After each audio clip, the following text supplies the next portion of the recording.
Good afternoon, all my fellow gig worker, economy drivers, Lyft and Uber drivers, DoorDash, Postmates, etc. Uh, it's your main man, Teddy T, once again coming to you as live as I possibly can. It's Friday, April 17th, 2020.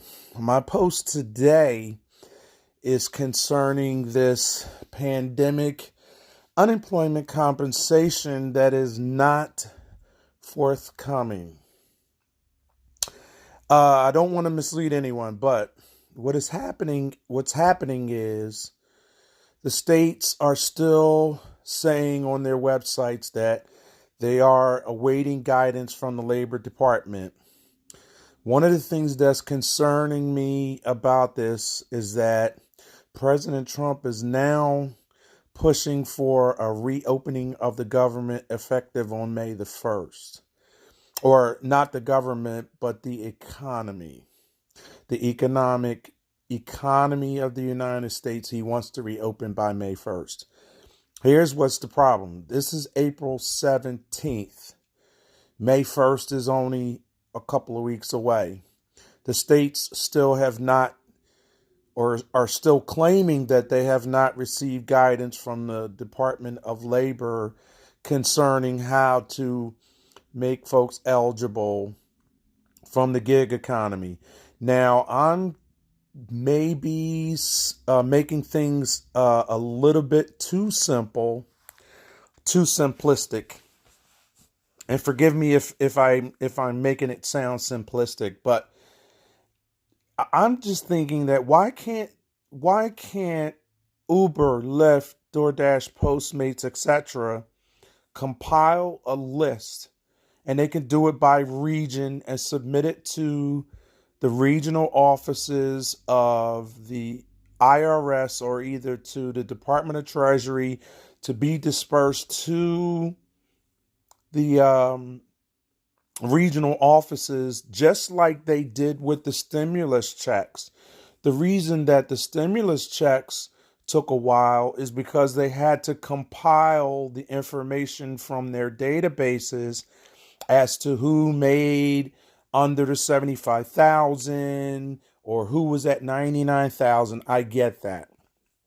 My issue is, why can't they compile a list of the drivers that are scattered throughout the 50 states, do it to a regional office, transmit it electronically. Here's a list of our drivers. Here's who worked XYZ.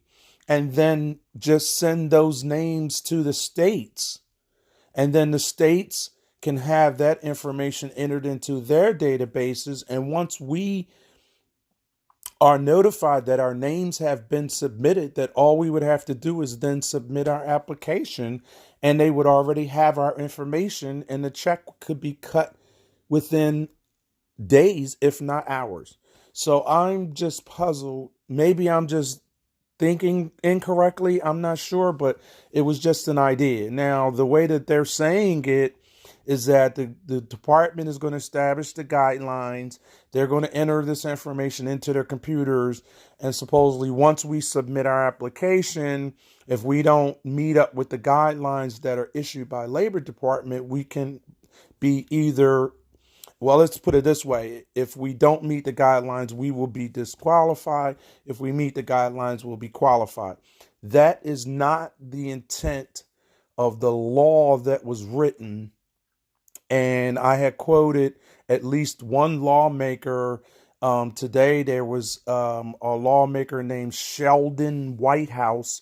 And Mr. Whitehouse said that the lawmakers were furious at another part of the stimulus bill, because in that part of the stimulus bill where it was pertained to companies that had 50 or fewer employees, that these companies could now deny paid leave to individual employees under certain circumstances. And Sheldon Whitehouse said that that was not the intent of the law, that the language was plain and simple, that this money was intended for those businesses despite whatever guidance that was supposed to be issued. But the problem, and this is why I always say that lawmakers make these laws, but they insert language that can be interpreted. And I don't understand why, because a lot of these guys are lawyers. A lot of these guys know legalese.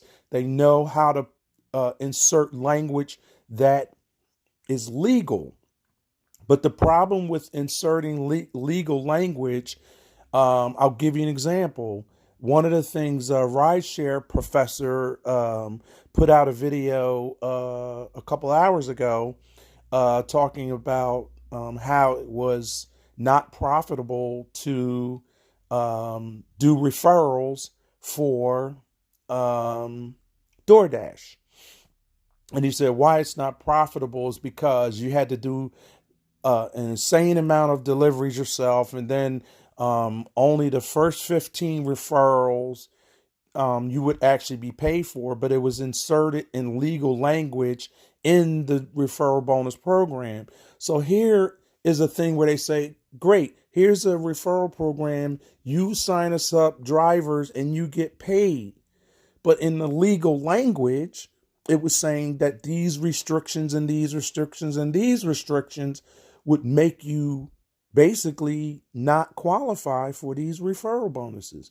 So people would be perplexed as to, well, look, like he said, he referred hundreds and hundreds and hundreds of drivers and didn't receive one nickel because of the fact that this stuff was written in legalese. So my point is that when they write these laws and they claim that the language is plain and simple, it's not as plain and simple as they say that it is, because that part of the law was left up to interpretation by Department of Labor. So now they have to read this law and try to figure out, how do we implement this based on how we interpret the way it's written, instead of the lawmakers just coming out and saying, or going to them and saying, listen, it's just plain and simple. Give the people the money.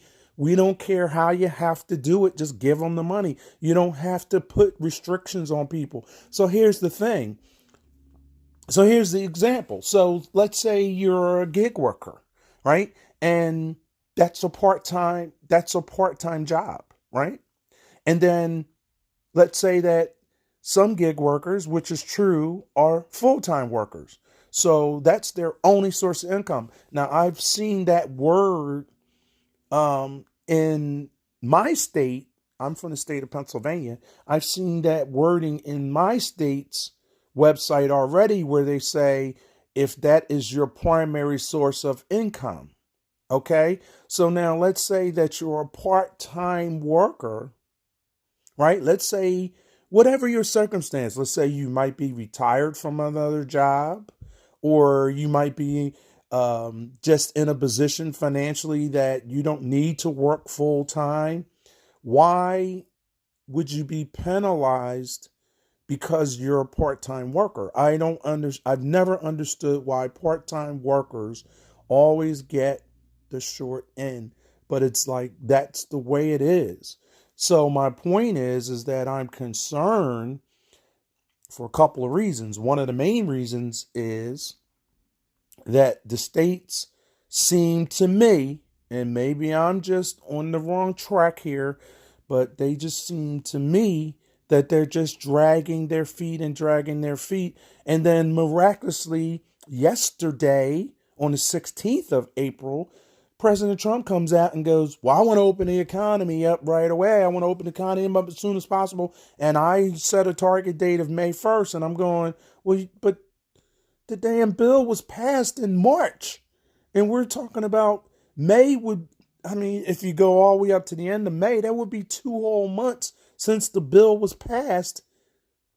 And you're talking about opening up the economy. And what's concerning about that is, even if you were to qualify for unemployment, you're going to get maybe a couple of weeks, if you even get it.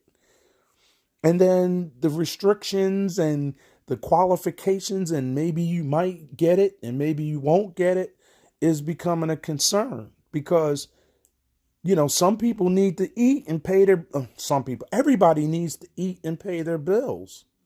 And it's just absurd that you have to sit there and wait because people can't get the act together. But I'm just wondering why these politicians, and by the way, speaking of politicians, I reached out to my U.S. congressman, and I don't want to blast the name on here just to embarrass anybody because that's not what my point is. But I reached out to my U.S. congressman and I reached out to my state representative, and I got generic response emails from both of them saying, well, due to the sheer volume of emails, it would be quite a while before I may be able to respond to you, but yet you send me back a response. But then people say, oh, that's because that's an automatic generated response that everybody sends out. So whoop-de-doo. So you responded and said, we received your message. That's great, but what good is a message if it's not read?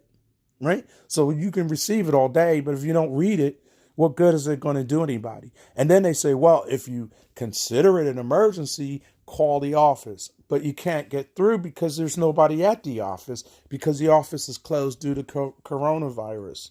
So now you're stuck in the middle of limbo trying to figure out what the hell to do.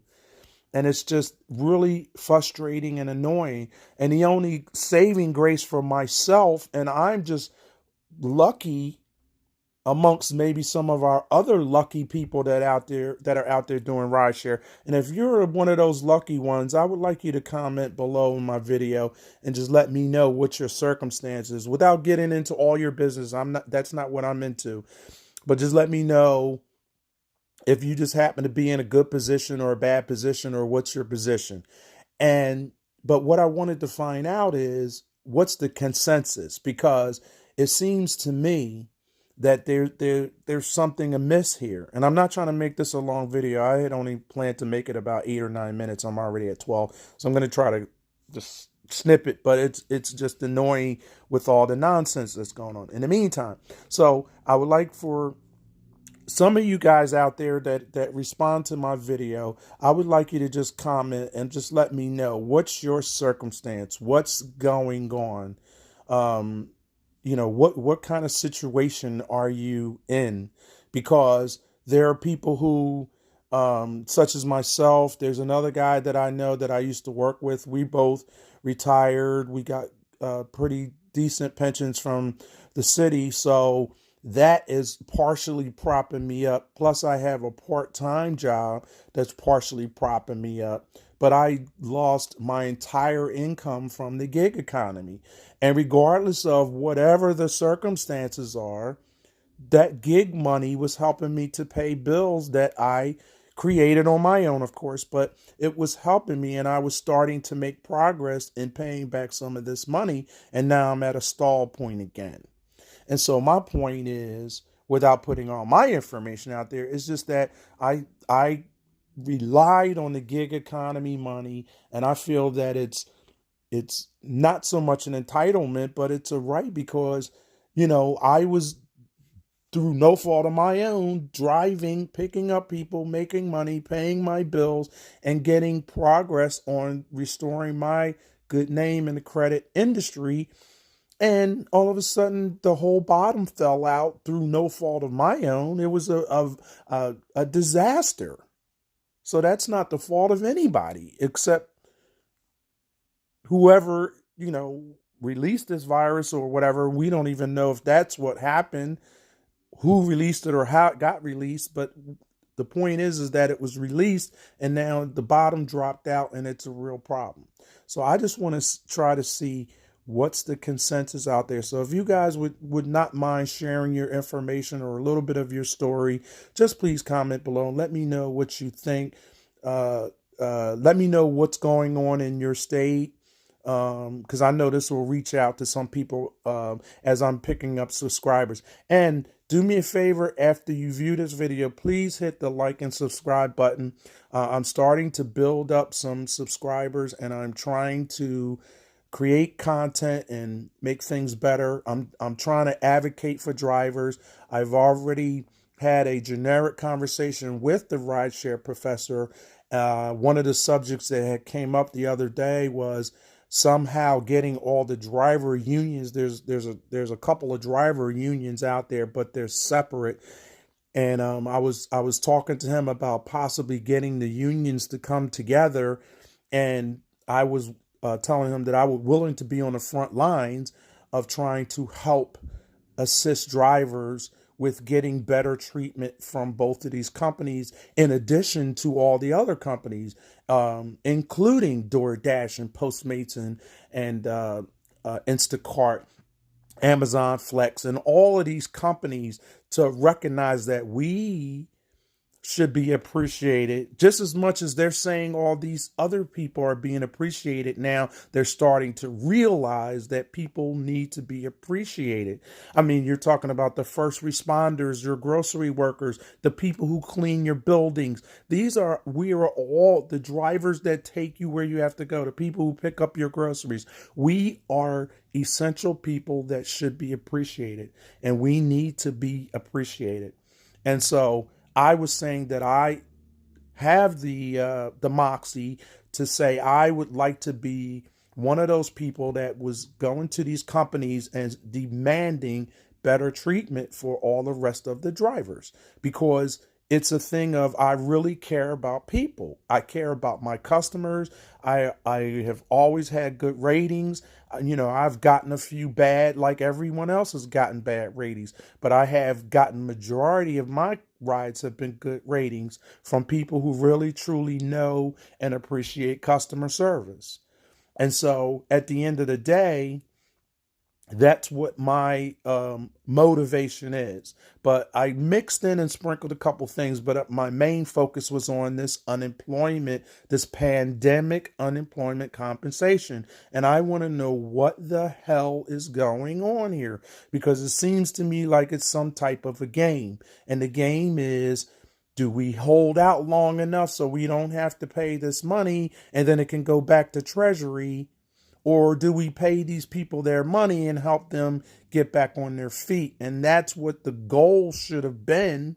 And I just heard my governor on TV just a few moments ago saying that his Department of Labor and Industry is working as hard as possible, but there's still no answers from the federal part of it. And I understand that there's millions of people. The number was staggering yesterday. It said something like 22 million people. I get it. And I understand it's a monumental task. But I'm just saying that for gig workers, we're kind of on a little bit of a lower end of the pole here. And so there's not a big priority, but we need to take care of our business too, because our creditors were calling us, wanting their money. And even though they know that it's a pandemic, some are understanding, some aren't. So the bottom line is, I don't want to even have to deal with that. I just want to make sure that I can pay my bills, the bills that I made, but I want to be able to make sure I can pay them. And that is an option that I was having by having this job. And to have the bottom fall out is just horrible, but that's the way it is. Right now, we're in a pandemic. I get it. We're trying to get back to some sense of normalcy. We won't ever probably be back to pre-pandemic normalcy for a long time, and people's memories are going to be long. So it may take 2 years or more, but the point being that we need to get back to some semblance of normalcy. And part of getting back to a normalcy is being able to pay our bills and feed our families.